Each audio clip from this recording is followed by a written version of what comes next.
Eu sempre achei que, por pior que fosse minha relação com minha família, eles jamais cruzariam certos limites. Mas tudo mudou no dia em que descobri que alguém tinha mexido no meu carro de propósito, justamente na semana em que a herança do meu pai seria lida. Até então, eu acreditava que inveja e desprezo eram as piores coisas que minha mãe e minha irmã poderiam me oferecer. Eu não imaginava que estavam dispostas a tirar minha vida para garantir que eu não herdasse nada. O mais assustador é que, quando a verdade começou a aparecer, percebi que o plano era muito maior e mais cruel do que eu poderia imaginar. E que as pessoas que deveriam me amar sempre foram, na verdade, o meu maior perigo. Se você fosse eu, teria coragem de enfrentar tudo isso até o fim? Olá, seja bem-vindo ao canal Histórias Surpreendentes. Curta e se inscreva nesse canal, aproveite e ative as notificações. Comente aqui de qual cidade você está assistindo, vou adorar saber e deixar um coração no seu comentário. Eu deveria ter percebido antes que algo estava errado, mas quando se cresce sendo a filha esquecida, a gente aprende a normalizar sinais que qualquer outra pessoa chamaria de alerta. Meu nome é Helena Duarte, sou psicóloga em Porto Alegre, e até pouco tempo atrás acreditava que compreender a mente humana me tornava preparada para lidar com qualquer tipo de manipulação.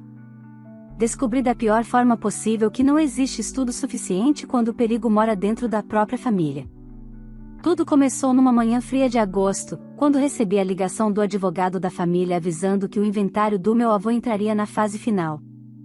Ele deixará um imóvel no Moinhos de Vento, avaliado em milhões, além de uma quantia significativa em dinheiro. O detalhe? Ele determinará que eu deveria estar presente pessoalmente na leitura final do documento. Minha mãe e minha irmã, Clara, sempre trataram essa herança como algo exclusivamente delas, como se eu fosse apenas um obstáculo inconveniente. Na mesma tarde, ao chegar na casa da minha mãe, senti uma atmosfera estranha. Clara estava inquieta, falando rápido demais, e minha mãe mal olhava para mim. A relação entre nós sempre fora marcada por favoritismo descarado. Clara era a filha perfeita, dependente, dramática e moldada exatamente para obedecer. Eu, por outro lado, independente, estável, emocionalmente estruturada, sempre fui vista como ameaça. Não por acaso, passei anos vivendo longe daquela casa, longe de tudo que me fazia sentir pequena. Naquele dia, porém, a forma como elas me observavam era diferente. Havia algo mais profundo que simples desprezo. Havia medo. Havia urgência. Havia estratégia. Eu ignorava tudo isso enquanto dirigia pela Avenida Protásio Alves no dia seguinte, a caminho do consultório. O carro tremia levemente quando eu acelerava, mas atribuía ao asfalto irregular. Só percebi o desespero estampado no rosto do motorista ao meu lado quando ouvi o estrondo seco. As rodas dianteiras perderam estabilidade ao mesmo tempo. Meu carro rodopiou 3 vezes. Tive a impressão de que Porto Alegre inteira girava comigo. O guarda-rail se aproximou rápido demais. Fechei os olhos esperando o impacto final. Mas, por algum milagre, sobrevivi. Horas depois, ainda no hospital, um perito da Polícia Civil me chamou. O olhar dele dizia tudo antes mesmo de abrir a boca.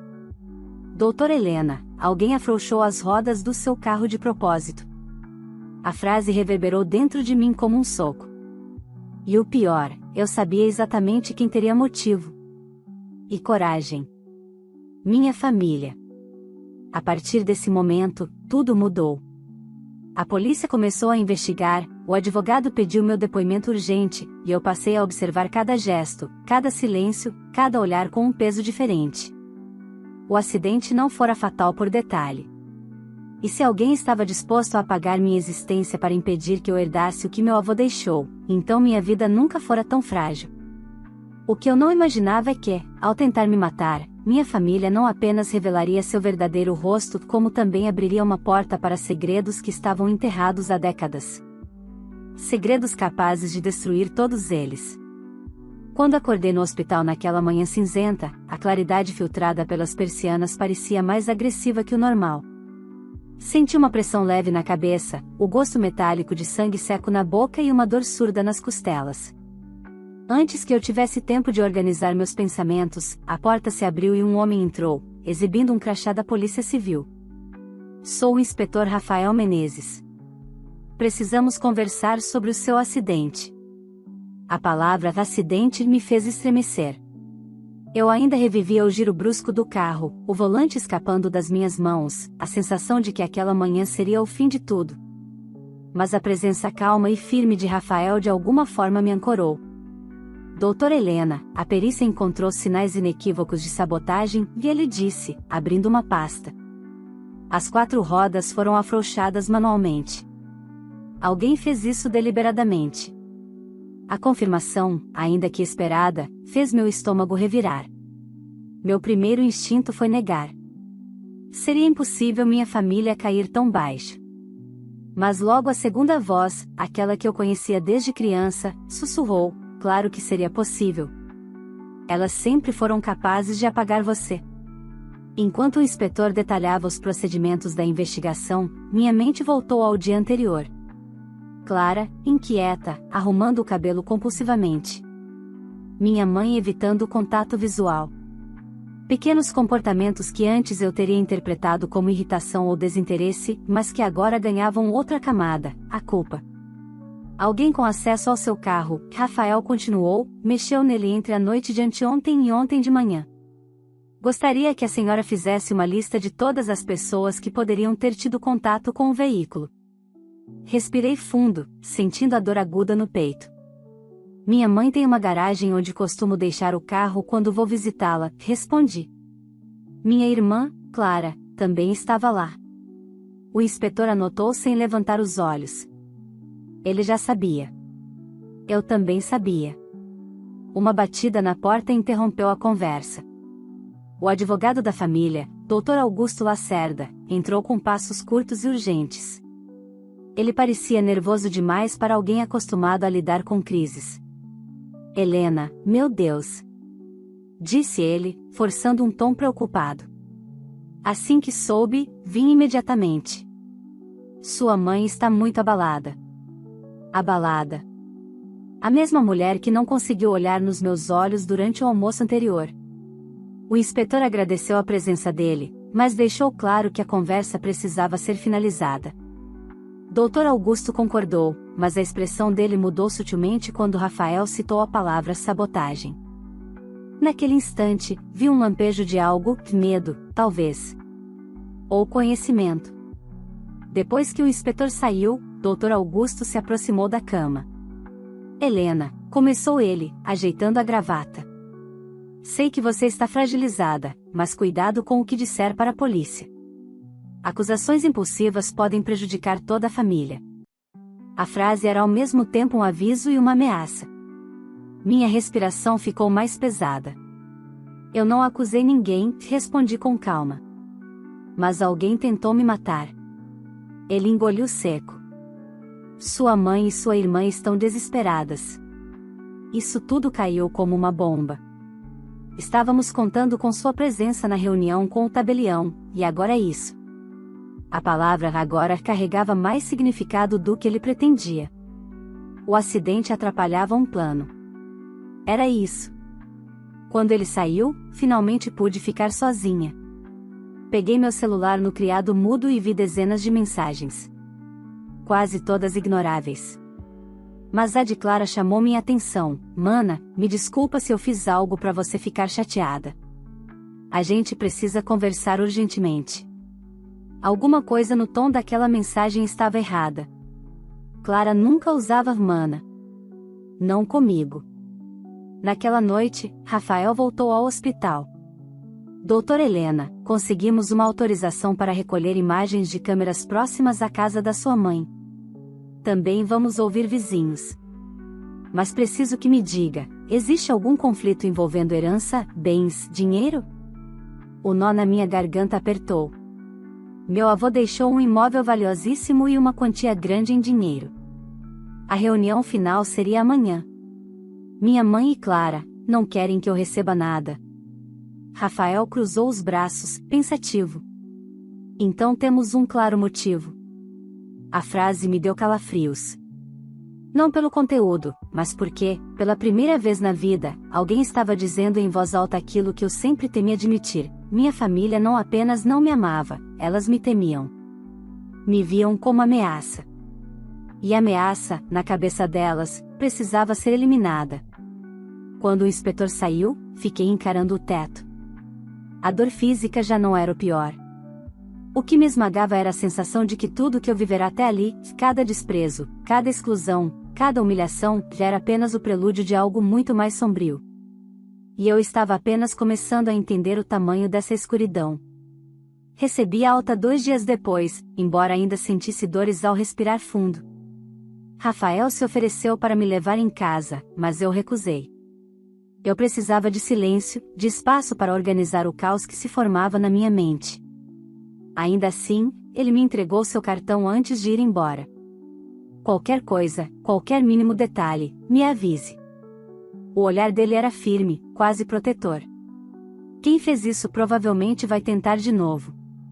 Essa última frase ecoou como um trovão dentro de mim.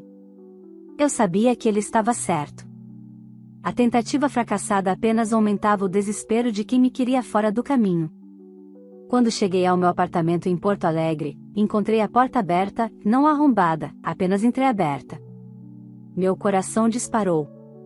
Mas ao entrar, percebi que não havia bagunça, nem sinais de invasão. Apenas um envelope dourado sobre a mesa da sala. O mesmo tipo de envelope que meu avô sempre usava. Me aproximei devagar, como se o papel pudesse explodir ao toque. Abri-o com as mãos trêmulas. Dentro, encontrei uma folha escrita à mão. Helena, se você está lendo isso, significa que algo saiu do controle. Tome cuidado com quem entra na sua vida, e principalmente com quem nunca saiu. Meu avô tinha previsto algo? Sabia que minha mãe e Clara poderiam tentar me machucar? A caligrafia dele tremia nas bordas, como se tivesse escrito aquilo nos últimos dias de vida. No fim da carta, havia uma frase enigmática: a verdade costuma estar no que tentam esconder. Procure no escritório da Casa da Praia. A Casa da Praia. O lugar onde Clara e eu passamos tantos verões, ela cercada de atenção, eu de livros, tentando ocupar o espaço que me sobrava. Minha mãe não permitia que eu entrasse no escritório, dizendo que era um ambiente de adultos. Isso agora ganhava outro sentido. Antes que eu pudesse refletir mais, meu telefone vibrou. Era Clara. Ignorei. Vibrou de novo. Depois, uma mensagem de voz. Relutei, mas decidi ouvir. A voz dela soava trêmula, mas algo me dizia que era encenação. Helena, a gente precisa conversar. Eu sei que você acha que eu faria algo contra você, mas não é verdade. Mãe está desesperada, e tudo virou um caos desde o acidente. Me liga, por favor. Acidente. Ela fez questão de usar a palavra que eu já sabia ser falsa. Joguei o celular no sofá e comecei a respirar fundo, tentando conter a onda de ansiedade que ameaçava tomar conta. Eu não podia confiar em Clara. Nunca confiei. Sempre soube que havia algo sombrio por trás daquela doçura exagerada. Meu prédio era silencioso na maioria das noites, mas naquela em particular parecia que cada ruído ganhava vida própria. Passos no corredor. Portas se abrindo e fechando. Vozes abafadas. Eu não sabia se era paranoia ou se realmente alguém estava me observando. Às 22 horas, recebi uma nova mensagem, desta vez, de um número desconhecido: não volte para a casa da sua mãe. Ela sabe que a polícia suspeita. Ela vai te impedir. O número era protegido. Sem nome. Sem foto. Sem nada. Alguém estava tentando me alertar, ou me manipular. A dúvida corroía meu peito. No dia seguinte, sem avisar ninguém, peguei meu carro reserva, um modelo antigo que minha mãe desprezava e, portanto, nunca tocaria, e dirigi até a praia. A estrada estava deserta, o céu tomado por nuvens pesadas, como se o clima previsse o que eu encontraria. Quando cheguei, percebi que o portão estava trancado por um cadeado novo. Isso por si só já era estranho.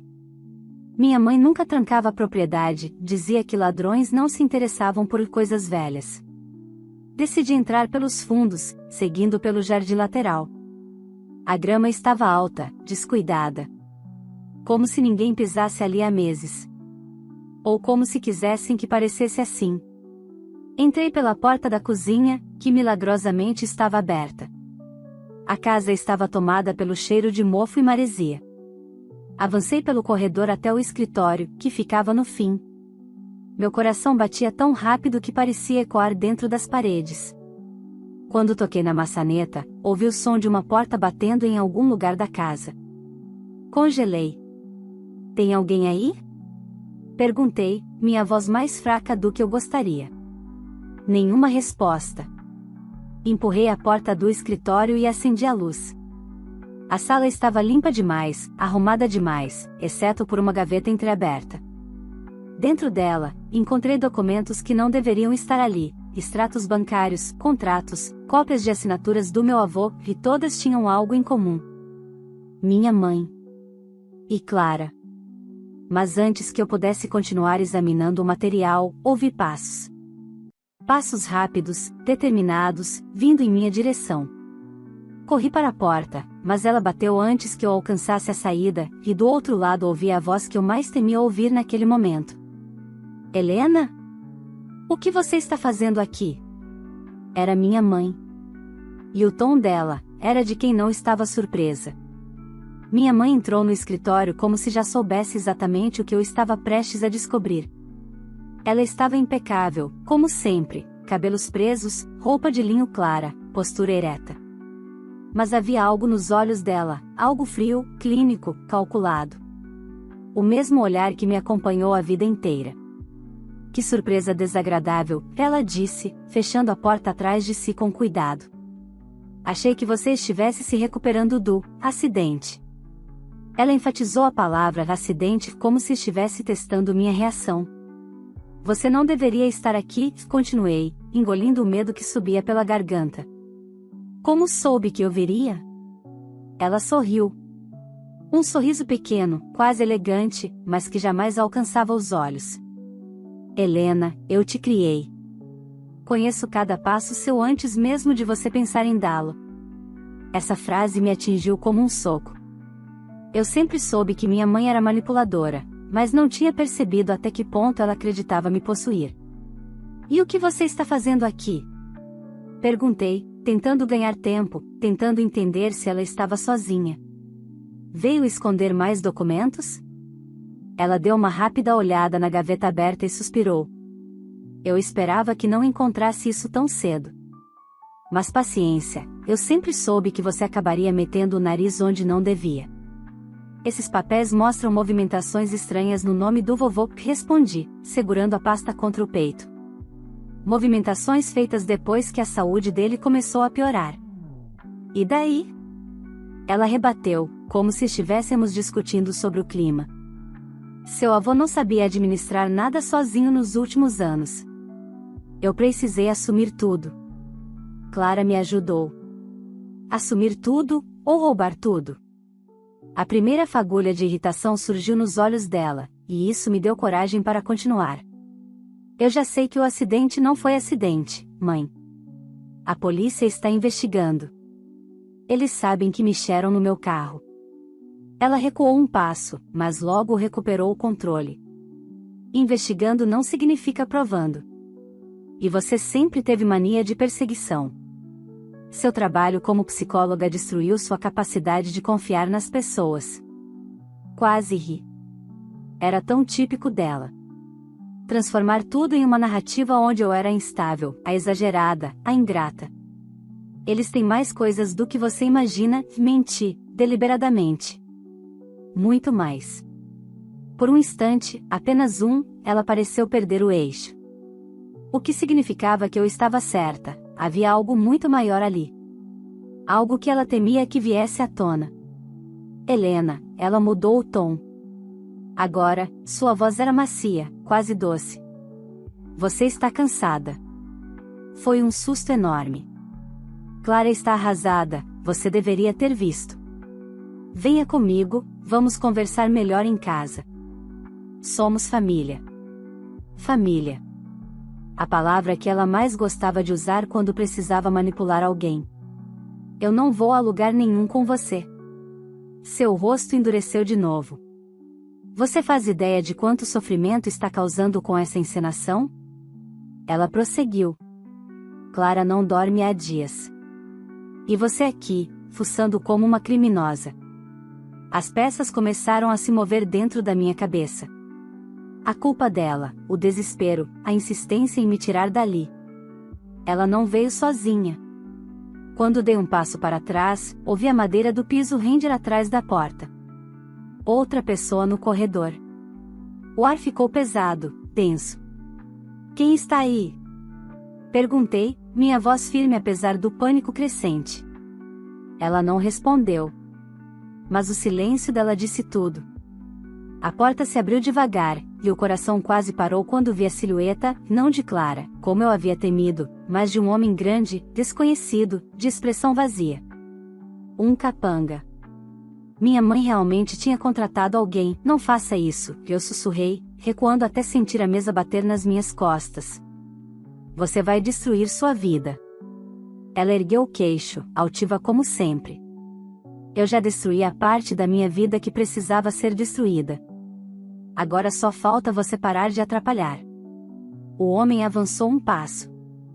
Instintivamente, agarrei um abajur de metal que estava sobre a mesa, erguendo-o como se fosse uma arma de verdade. Chega! Gritei. Se derem mais um passo, eu jogo tudo isso na janela e grito até os vizinhos aparecerem. Não estamos tão isolados assim quanto você pensa. Minha mãe respirou fundo e ergueu a mão para que o homem parasse. Ele recuou. A expressão dela mudará, não mais ameaça, mas irritação profunda. Uma frustração antiga. Talvez por eu ter fugido do controle dela pela primeira vez. Você deveria ter sido como Clara, ela murmurou, decepcionada. Obediente. Silenciosa. Gratidão não te custa nada, Helena. Gratidão por quê? Por nunca ter sido vista? Ou por quase ter sido morta? Ela me encarou com tanto ódio que senti os joelhos fraquejarem. Você não merece nada do que seu avô deixou. Nada. Ele só te colocou no testamento porque se sentia culpado. Mas culpa não é justiça. Eu não respondi.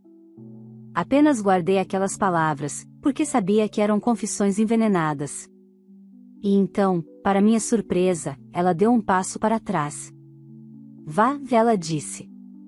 Mas lembre-se, você abriu uma porta que não sabe fechar. Saí correndo, sem olhar para trás. Entrei no carro com as mãos tremendo e dirigi de volta à cidade com a sensação de que, por pouco, não deixaria aquela casa viva. Mas pior do que o medo, era a certeza que crescia dentro de mim. Se haviam tentado me matar uma vez, tentariam de novo. E agora eu sabia exatamente quem estava por trás. Cheguei ao meu apartamento em Porto Alegre com a sensação de que o mundo tinha se tornado um campo minado. Qualquer passo em falso e tudo poderia explodir. Tranquei a porta, conferi as janelas, fechei as cortinas. Mesmo assim, meu corpo demorou a entender que estava, pelo menos por algumas horas, fora de perigo. Ou eu achava que estava. 5 minutos depois, meu celular vibrou. Era Rafael. Helena? Ele parecia ofegante. A sua mãe registrou uma ocorrência dizendo que você está emocionalmente instável e precisa de intervenção médica imediata. Ela está tentando abrir um pedido de interdição temporária. Isso é sério. Me sentei no sofá como se minhas pernas tivessem desligado. Ela vai tentar te silenciar por vias legais agora, e ele continuou. Isso só prova que você está perto de descobrir algo grande. Onde você está? Em casa, respondi. Fique aí. Vou passar com uma equipe para garantir sua segurança. Desligamos, mas antes que eu pudesse respirar, uma nova mensagem apareceu na tela. Número desconhecido, mas a mesma escrita curta de antes. Não confie em ninguém da sua família. Nem em Clara. Ela sabe de tudo desde o início. Senti meu estômago afundar. Eu já desconfiava, mas ver aquilo ali, tão direto, era como levar um soco. A campainha tocou. Meu coração congelou. Helena, sou eu, Rafael. Sua voz soou do outro lado da porta. Abri lentamente. Ele entrou com 2 agentes fardados, que se espalharam pelo apartamento checando cada canto. Você precisa me contar tudo, ele disse, se sentando à minha frente. Cada detalhe do que aconteceu na casa da praia. Contei tudo. Desde o envelope do meu avô até o momento em que percebi que minha mãe não estava surpresa com minha presença. Falei do homem que a acompanhava, do tom ameaçador, da mudança brusca quando percebi que poderia chamar atenção. Rafael ouvia sem interromper, apenas anotando. Quando terminei, ele me encarou com uma seriedade que me gelou por dentro. Helena, isso não é só uma família tentando manipular uma herança. Isso é crime organizado familiar. E alguém muito próximo facilitou a tentativa de assassinato. O que você encontrou na casa da praia é mais do que suficiente para abrir uma investigação criminal robusta. Você acha que Clara está envolvida até que ponto? Ele hesitou. Até onde você está pronta para ouvir? Engoli em seco. Até o fim. Clara assinou uma autorização de movimentação financeira 3 semanas antes da morte do seu avô.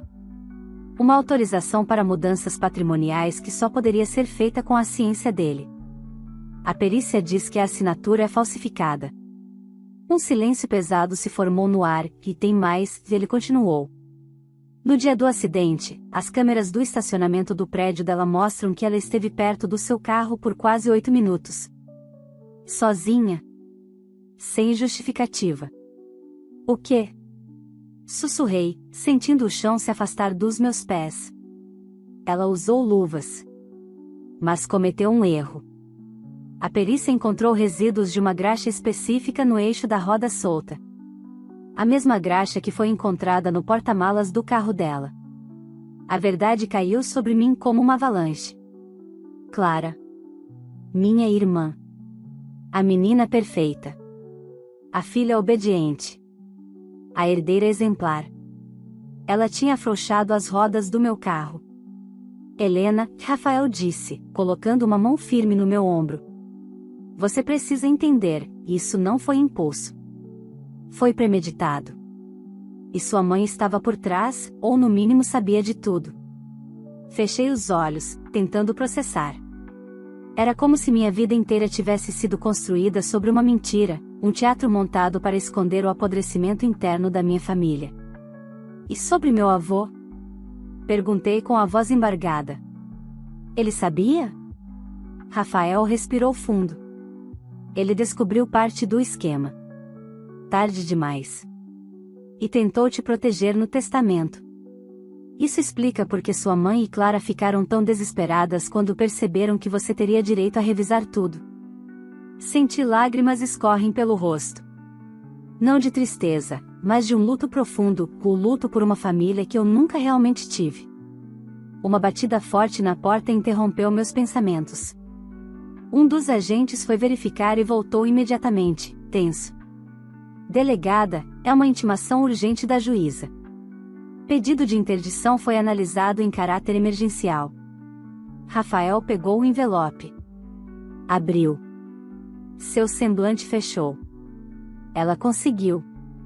A juíza marcou uma audiência preliminar para daqui a 48 horas. Sua mãe está alegando que você está agindo de forma paranoica, colocando a própria vida e a dos outros em risco, e que isso se agravou depois do acidente. A denúncia era tão absurda que parecia uma piada macabra. Rafael apertou meus ombros. Precisamos agir rápido. Muito rápido. Se sua mãe conseguir a interdição, você perde controle sobre seus bens, sobre sua própria liberdade, e ela ganha tempo para desaparecer com tudo que ainda resta. O que eu faço? Perguntei, sentindo a respiração falhar. Precisamos montar um dossiê completo. Provas, testemunhas, laudos. E você precisa se manter viva até a audiência. Ele falou como se fosse um fato científico, não uma possibilidade. E naquele momento eu entendi que não era paranoia. Era prevenção. Minha família realmente queria me destruir. E agora, eles estavam ficando sem tempo, e perigosamente desesperados. As 48 horas seguintes foram um borrão de documentos, depoimentos e medo constante. Eu mal dormi. Cada ruído no corredor me fazia imaginar que alguém tinha vindo terminar o serviço que minha família começara. Rafael, incansável, montou um dossiê que parecia mais um mapa detalhado do inferno que eu chamava de minha origem.